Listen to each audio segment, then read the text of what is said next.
नमस्ते। आज बात करते हैं टेक्नोलॉजी की दुनिया में छिड़ी एक बहुत बड़ी जंग की। एक तरफ है मैसेजिंग का बेताज बादशाह व्हाट्सएप और दूसरी तरफ एक नया दमदार भारतीय चैलेंजर जिसका नाम है अराटाई। तो चलिए देखते हैं इस टक्कर में कौन किस पर भारी पड़ता है।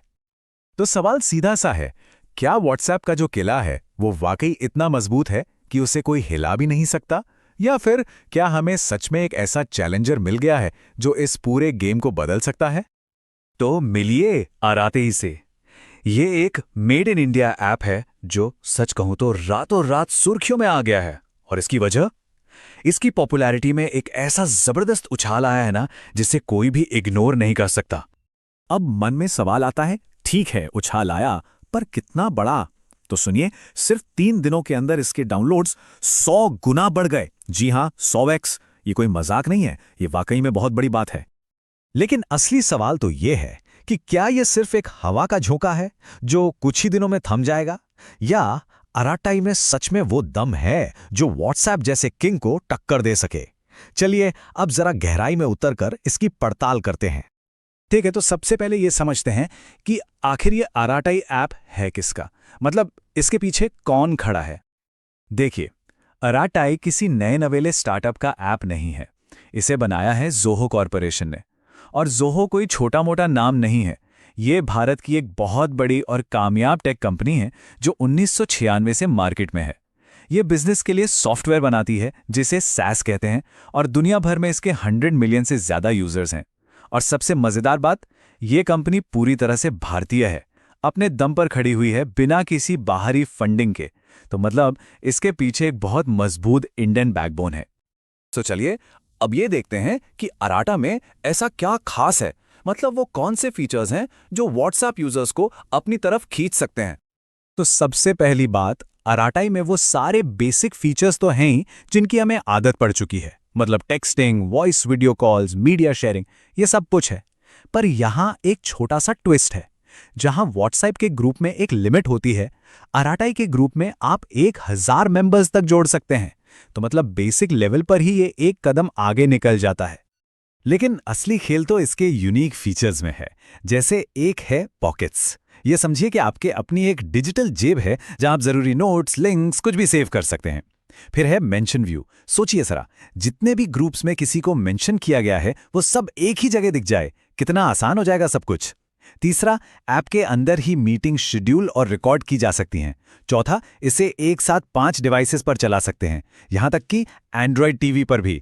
और पांचवा, ये तो पर्सनल फेवरेट हो सकता है, स्मार्ट लोकेशन शेयरिंग। मतलब किसी ने अपनी लाइव लोकेशन भेजी और जैसे ही वो अपनी डेस्टिनेशन पर पहुंचे, शेयरिंग अपने आप बंद। कमाल है ना, प्राइवेसी भी बची और फोन की बैटरी भी। हाँ, तो ये सारे फीचर्स सुनने में तो बहुत ही शानदार लगते हैं, है ना? पर रुकिए, कहानी में एक बहुत बड़ा ट्विस्ट है। और ये ट्विस्ट जुड़ा है उस चीज से जिसकी हम सबको सबसे ज्यादा फिक्र होती है, प्राइवेसी और डेटा सिक्योरिटी। हम सब जानते हैं व्हाट्सएप अपनी प्राइवेसी को लेकर बहुत क्लेम करता है। हर चैट में क्या लिखा होता है? End to end encrypted. इसका मतलब बहुत सीधा है, मैसेज एक ताले में बंद है और उसकी चाबी सिर्फ भेजने वाले और पाने वाले के पास है। कोई भी तीसरा इंसान, यहां तक कि खुद व्हाट्सएप भी उसे पढ़ या सुन नहीं सकता। और यहीं पर अराटा की सबसे बड़ी कमजोरी सामने आती है। देखिए, इसकी वॉइस और वीडियो कॉल्स तो एन्क्रिप्टेड हैं, जो अच्छी बात है। लेकिन सबसे ज़रूरी चीज़, यानी कि हमारी टेक्स्ट चैट्स, वो एन्क्रिप्टेड नहीं है। और ये सिक्योरिटी के लिहाज से एक बहुत बहुत बड़ी कमी है। ये एक ऐसी चीज़ है जो किसी का भी भरोसा तोड़ सकती है। लेकिन इस एक बड़ी कमी के बावजूद अराटाई के पास एक ऐसा तुरुप का इक्का है जो शायद पूरा गेम पलट दे, और वो है डेटा स्टोरेज। इसे कहते हैं डेटा सॉवरेनिटी। देखिए, होता क्या है कि ज्यादातर विदेशी टेक कंपनियां जैसे व्हाट्सएप हमारा डेटा भारत के बाहर अपने सर्वर्स पर स्टोर करती हैं।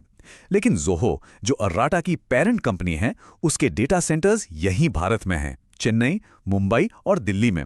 इसका सीधा सा मतलब यह है कि अराटा यूजर्स का सारा डेटा भारत की सरहदों के अंदर यहीं के कानूनों के तहत सुरक्षित रहता है। और खास तौर पर सरकार और बड़ी कंपनियों के लिए यह एक बहुत बड़ा प्लस पॉइंट है। तो अब आते हैं सबसे बड़े सवाल पर। इन सब अच्छी और बुरी बातों को ध्यान में रखते हुए, क्या अराटा सच में व्हाट्सएप को हरा सकता है? चलिए इसका फाइनल एनालिसिस करते हैं। किसी भी मैसेजिंग ऐप के सामने जो सबसे बड़ा पहाड़ होता है उसे कहते हैं नेटवर्क इफेक्ट। ये बहुत ही सिंपल सी बात है। सोचिए, एक फ़ोन खरीदने का क्या फ़ायदा अगर दोस्तों और परिवार में किसी के पास फ़ोन ही ना हो। बात किससे करेंगे? बस यही व्हाट्सएप की सबसे बड़ी ताकत है। सब लोग वहीं पर हैं। और यहीं पर इस चुनौती का असली साइज पता चलता है। व्हाट्सएप को आज दुनिया भर में 3 बिलियन लोग इस्तेमाल करते हैं, मतलब 300 करोड़। और उसकी तुलना में अराटाई के डाउनलोड्स अभी लाखों में हैं। ये सिर्फ एक छोटा-मोटा गैप नहीं है, ये ज़मीन और आसमान का फ़र्क है। तो अगर हम दोनों को आमने-सामने रखें तो तस्वीर साफ है। व्हाट्सएप का पड़ला यूज़र बेस और पूरी तरह से इंक्रिप्शन के मामले में भारी है। दूसरी तरफ अराल्टाई मल्टी डिवाइस सपोर्ट, इंडिया में डेटा होस्टिंग और अपने खास प्रोडक्टिविटी फीचर्स की वजह से बाजी मारता है। तो अगर अराल्टाई को ये जंग जीतनी है तो उसके सामने एक लंबी चेकलिस्ट है।